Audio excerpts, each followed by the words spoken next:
Halo guys, selamat datang di YouTube channel Mikrotik Indonesia. Di video kali ini kita akan membahas mengenai failover pada Mikrotik. Sebagai contoh kasus, kita di sini berlangganan internet dua line, kemudian kita untuk line pertamanya difungsikan sebagai main link. Kemudian line kedua kita fungsikan sebagai backup link. Nah, penasaran bagaimana cara konfigurasinya? Jangan kemana-mana, simak terus video ini. Dan ketika berlangganan internet, tentunya teman-teman bisa menyesuaikan service-service yang dibutuhkan sesuai dengan kebutuhan teman-teman. Sebagai contoh, mungkin teman-teman memiliki klien yang sangat banyak. Kemudian teman-teman membutuhkan bandwidth yang tinggi atau yang cepat. Nah, teman-teman bisa request kebutuhan ini ke ISP tempat teman-teman berlangganan internet. Atau mungkin teman-teman ingin bermain VPN atau ingin bermain port forwarding. Tentunya ketika teman-teman bermain VPN dan port forwarding, membutuhkan yang namanya IP public. Nah, IP public ini teman-teman juga bisa request ke ISP tempat teman-teman langganan internet. Sebagai contoh yang ketiga, mungkin teman-teman membutuhkan internet yang reliable atau internet yang selalu on, always on. Nah, teman-teman bisa saja berlangganan internet dua line. Dan tentunya teman-teman berlangganan internet dua line ini ke ISP yang berbeda. Sesuai dengan topik yang akan kita bahas kali ini, kita akan memberikan tutorial mengenai failover pada Mikrotik. Jadi failover ini adalah suatu mekanisme di mana kita berlangganan internet dua line, kemudian kita ingin memfungsikan internet line 1 sebagai main link, dikarenakan mungkin karena internet line 1 ini memiliki bandwidth yang tinggi, sehingga line 1 ini dijadikan sebagai main link. Kemudian kita juga langganan line kedua, internet line kedua. Jadi line kedua ini nanti akan kita fungsikan sebagai backup, sehingga nanti ketika line 1 mati, internet line 1 mati, akan di backup secara otomatis oleh line 2. Nah, untuk contoh topologi yang akan kita gunakan kurang lebihnya seperti berikut ini. Nah, di sini saya berlangganan dua line internet. Katakanlah di sini Ether 1 ke ISP 1, katakanlah 100 mega kecepatannya. Kemudian di sini saya ada Ether 2. Ether 2 ini terhubung ke ISP 2, katakanlah Ether 2 ini sebagai backup link. Karena sebagai backup link tentunya internetnya hanya kurang lebih 10 mega di sini yang akan saya gunakan. Kemudian interface yang mengarah ke LAN, di sini yang akan saya gunakan adalah interface Ether 5. Sebelum melakukan konfigurasi failover, langkah pertama yang harus teman-teman lakukan adalah konfigurasi basic config. Jadi di router saya ini sebelumnya saya sudah melakukan basic config. Kita akan coba remote router saya. Nah, ini dia router saya. Di sini saya kebetulan menggunakan RB951UI2HND. Kita coba remote. Kemudian kita coba cek di menu IP address. Apakah IP address-nya sudah sesuai dengan topologi yang kita lihat sebelumnya atau belum? Kita coba cek IP address. Di sini saya sudah menambahkan 3 IP, yaitu Ether 1 ini adalah IP yang mengarah ke ISP 1 atau main link. Katakanlah di sini kita menggunakan 100 mega untuk ISP 1-nya.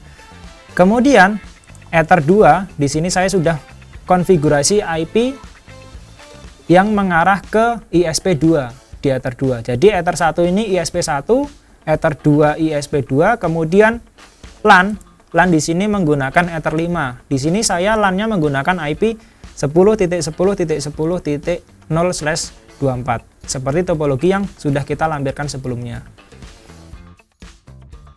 Kemudian di sini saya sudah konfigurasi DNS. Jadi di sini saya isikan DNS, alokasi DNS dari ISP1. Saya juga isikan alokasi DNS dari ISP2. Kemudian di sini saya juga gunakan DNS Google 88888. Kemudian kita juga aktifkan allow remote request supaya router bisa menerima request DNS dari sisi klien, bisa laptop ataupun HP. Oke, kemudian kita juga sudah konfigurasi firewall di sini. Karena kita berlangganan internet dua line, maka di sini kita juga harus menambahkan firewall NAT masquerade 2 rule. Oke, kemudian langkah selanjutnya kita akan coba konfigurasi root. Di sini karena kita berlangganan dua line internet, maka kita juga harus memiliki dua default root. Nah, untuk konfigurasinya, kita masuk ke dalam menu IP root.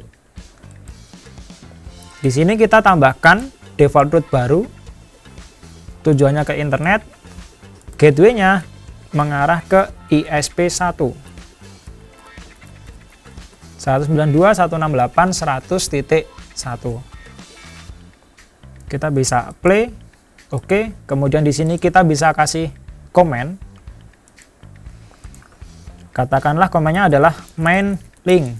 Kemudian kecepatannya 100 mega ISP1. Kemudian kita juga harus tambahkan default route untuk yang kedua atau untuk ISP2. Kita tambahkan baru, add baru, tujuannya sama ke internet.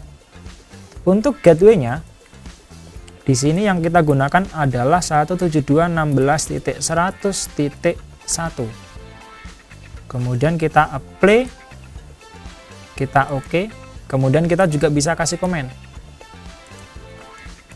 Backup link 10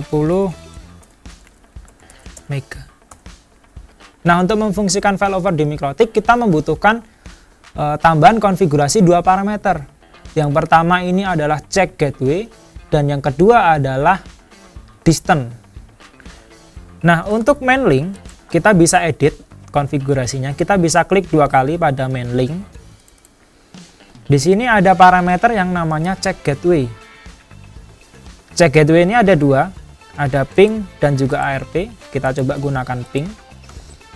Jadi cara kerja dari check gateway ini dia akan melakukan ping, tes ping ke perangkat gateway.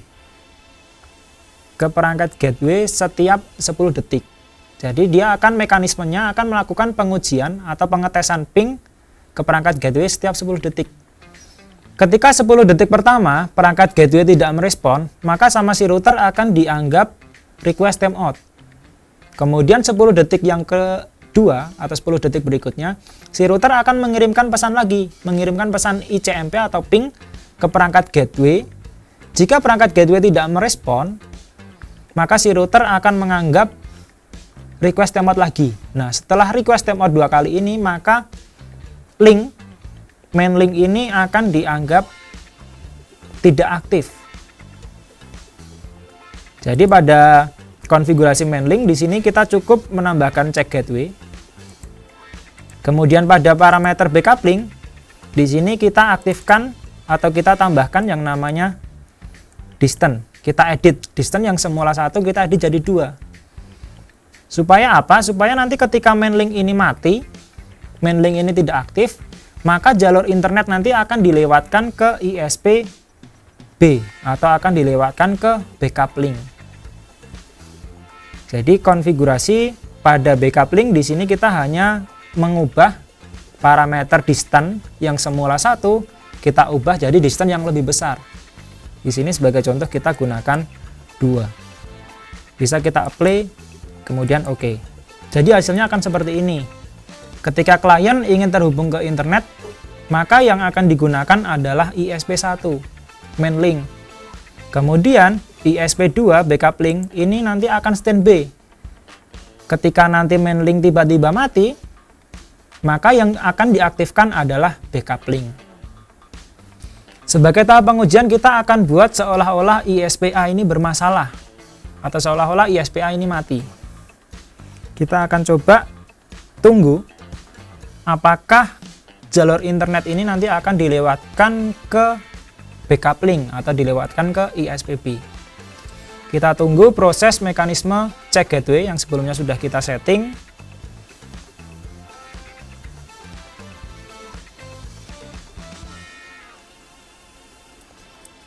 Nah, dan hasilnya nanti akan seperti ini.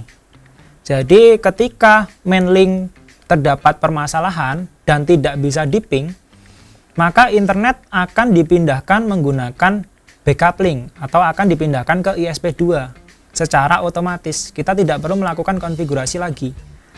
Sebagai contoh di sini backup link aktif, kemudian main linknya tidak aktif. Kemudian ketika main link sudah aktif kembali, kita coba aktifkan main link.